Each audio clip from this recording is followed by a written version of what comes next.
안녕하세요. 말번 루터입니다. 오늘은 웃음 속에 아이러니가 숨어있는 김유정 선생님의 대표작 봄봄을 함께 나누겠습니다. 농촌 사회의 일상과 인간사의 해악을 그린 이야기입니다. 그동안 무거운 작품들을 들어오셨는데 오늘은 웃음과 함께 생각해 볼 거리를 드리는 이야기입니다. 지금부터 시작하겠습니다. 1930년대 강원도의 한 시골 마을. 여기 한 청년이 살고 있었습니다. 청년은 점순이라는 처녀와 약혼을 한 상태였습니다. 하지만 벌써 3년 7개월 동안이나 결혼을 하지 못하고 있었습니다. 청년은 장인 집에서 머슴처럼 일을 하고 있었습니다. 품삯도 받지 못한 채 그저 밥만 얻어먹으며 하루하루를 보냈습니다. 장인은 늘 이렇게 말했습니다. 점순이 키가 아직 덜 컸다. 내년까지만 더 도와주면 혼인시켜주마. 청년도 바보는 아니었습니다. 장인이 자신의 노동력을 공짜로 쓰려고 한다는 걸 어렴풋이 알고 있었습니다. 하지만 점순이를 사랑했기 때문에 참고 견뎠습니다. 조금만 더 기다리면 결혼할 수 있을 거야.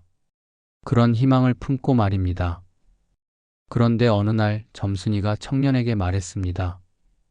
언제까지 그렇게 속고만 살 거야? 아버지랑 싸워서라도 혼례를 받아내야지. 청년은 깜짝 놀랐습니다.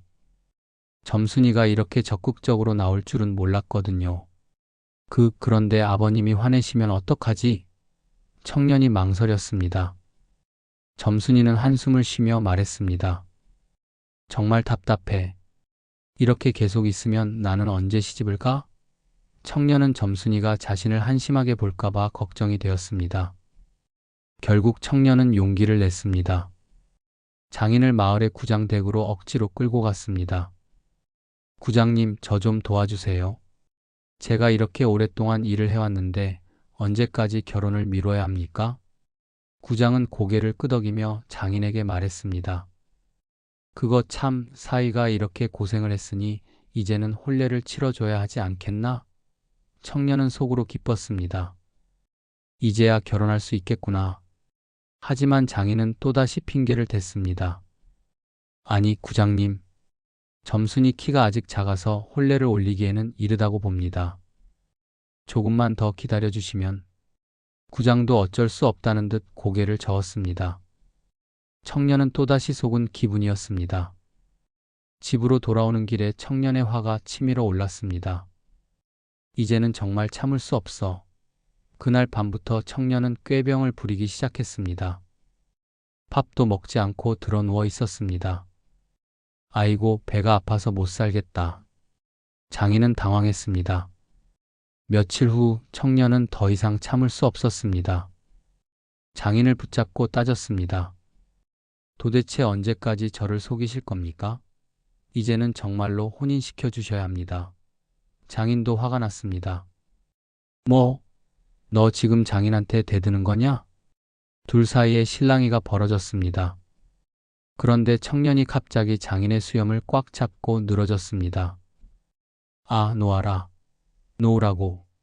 장인이 소리쳤지만 청년은 놓지 않았습니다. 혼인시켜준다고 약속하세요. 소동이 벌어지자 마을 사람들이 하나둘 몰려들었습니다. 저게 뭐 하는 거야? 장인 수염을 잡아당기네. 구경꾼들이 늘어나면서 상황은 점점 커졌습니다. 청년은 창피했지만 이미 시작한 일이라 계속 버텼습니다. 그때 점순이가 달려왔습니다. 청년은 속으로 기뻤습니다. 이제 점순이가 내 편을 들어주겠지. 드디어 자신을 도와줄 사람이 온 것 같았거든요. 하지만 점순이가 한 말은 전혀 예상과 달랐습니다. 아버지 죽이네. 점순이가 소리치면서 청년의 귀를 잡아당겼습니다. 어서 놓아요. 청년은 깜짝 놀라 점순이를 바라봤습니다. 자신을 도와줄 거라고 생각했는데 오히려 아버지 편을 드는 것이었습니다. 청년은 멍하니 점순이의 얼굴만 바라봤습니다. 허무하고 어이없는 기분이었습니다. 내가 누구를 위해서 이러고 있는 거지? 그런 생각이 들었습니다. 점순이는 계속 청년의 귀를 잡아당기며 소리쳤습니다. 빨리 놓으라고요. 이때 장모까지 나타났습니다. 이 못된 놈아, 우리 영감 괴롭히지 말아라. 장모도 청년을 밀어내려고 했습니다. 청년은 사방에서 공격을 받는 기분이었습니다. 자신이 뭘 잘못했는지도 모르겠고 무엇보다 점순이가 자신을 외면한 것이 가장 충격적이었습니다. 결국 청년은 장인의 수염을 놓을 수밖에 없었습니다. 장인은 화가 나서 지게 막대기를 들고 청년을 때렸습니다. 이 못된 놈아, 감히 장인한테 대드는 게 어디 있느냐. 청년은 얻어맞으면서도 점순이의 얼굴만 멀거니 바라봤습니다. 마을 사람들은 혀를 차며 돌아갔습니다. 참 저런 일이 다 있네. 장인 수염 잡아당기다니. 청년은 혼자 남겨져서 아픈 몸을 추스렸습니다. 결혼은 여전히 멀기만 했고 장인의 꾀에 또다시 이용당할 것만 같았습니다. 다음 날 장인은 언제 그랬냐는 듯이 청년에게 말했습니다.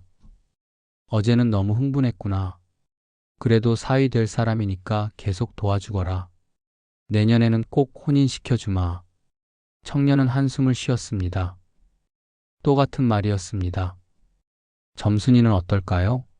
점순이도 어제 일이 미안했는지 청년에게 조심스럽게 다가왔습니다.